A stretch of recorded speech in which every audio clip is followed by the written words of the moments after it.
The journey of the Great Shoe, a shoe that almost reached the President of the United States of America.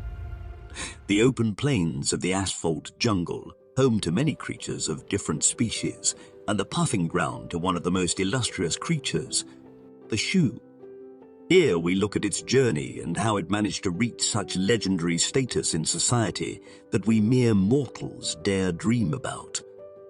Since ancient times, shoes have been used as a means of protecting oneself from the floor of the asphalt jungle.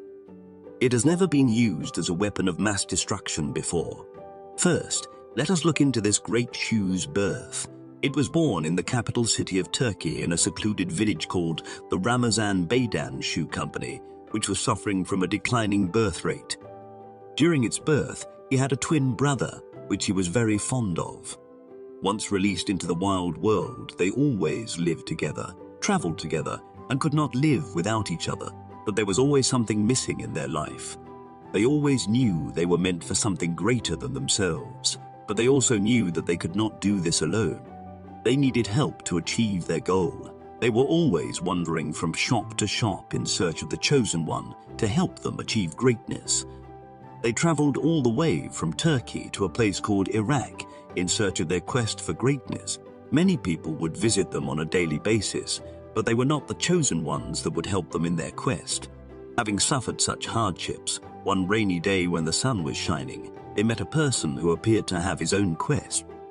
They observed this person for hours as he went through their brethren from different villages, but could not find what he was looking for. On his way out, he noticed this pair of shoes from the corner of his eye and turned back inside the shop. He knew at that time that he had finally found his secret weapon, just like Excalibur, to vanquish evil.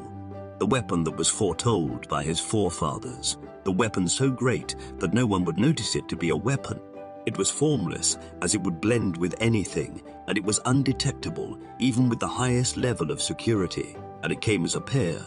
When he finally picked up his weapon, the great shoe also felt a sense of comfort in his hands, and felt that it could do anything with this person on their side.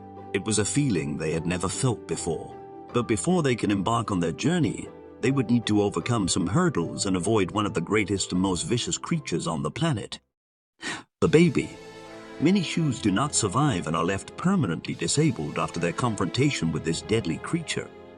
But the great shoe managed to overcome this hurdle by staying inside the mouth of another hairless creature, the box. Although it was dark inside and some do not make it out of this creature's mouth, but it was safer than facing the baby nonetheless.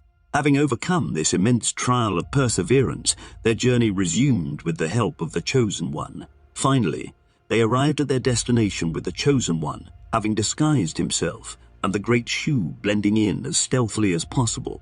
Having waited for hours, finally the great evil, some called him the War Machine while others called him the Dark Lord, that has been terrorizing the world, the President of the United States of America, George W. Bush, and his associate, the Bald Man.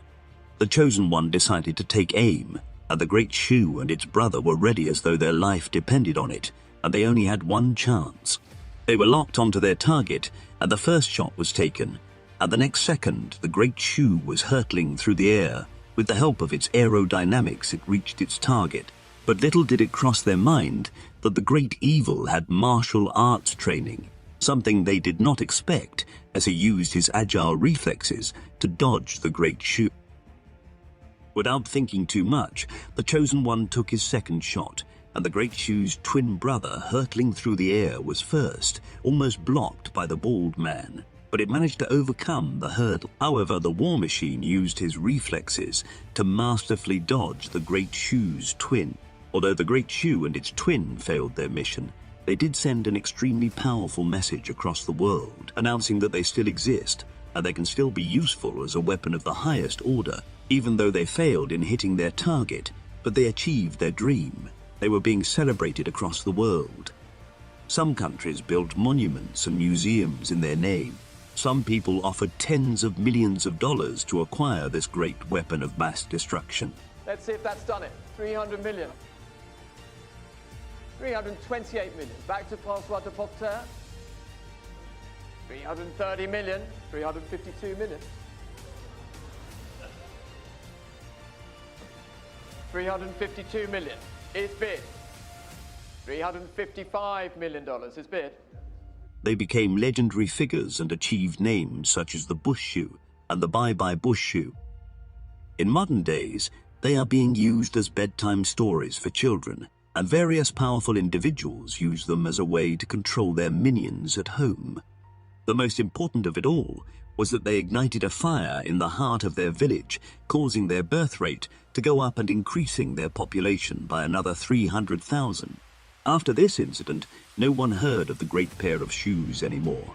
It simply disappeared into the darkness. Some believe they went into hiding to prepare for the new chosen one, but some believe they went back to their village and were united with their own kind. But rumors are still circulating of their return, and if they do, no evil shall escape their sole power. Even on the brightest day and on the blackest night, no evil shall escape their sight. Let those who worship evils might beware of the great shoe's righteous light. Please do not forget to like and subscribe to our channel to support us. Thank you for your time.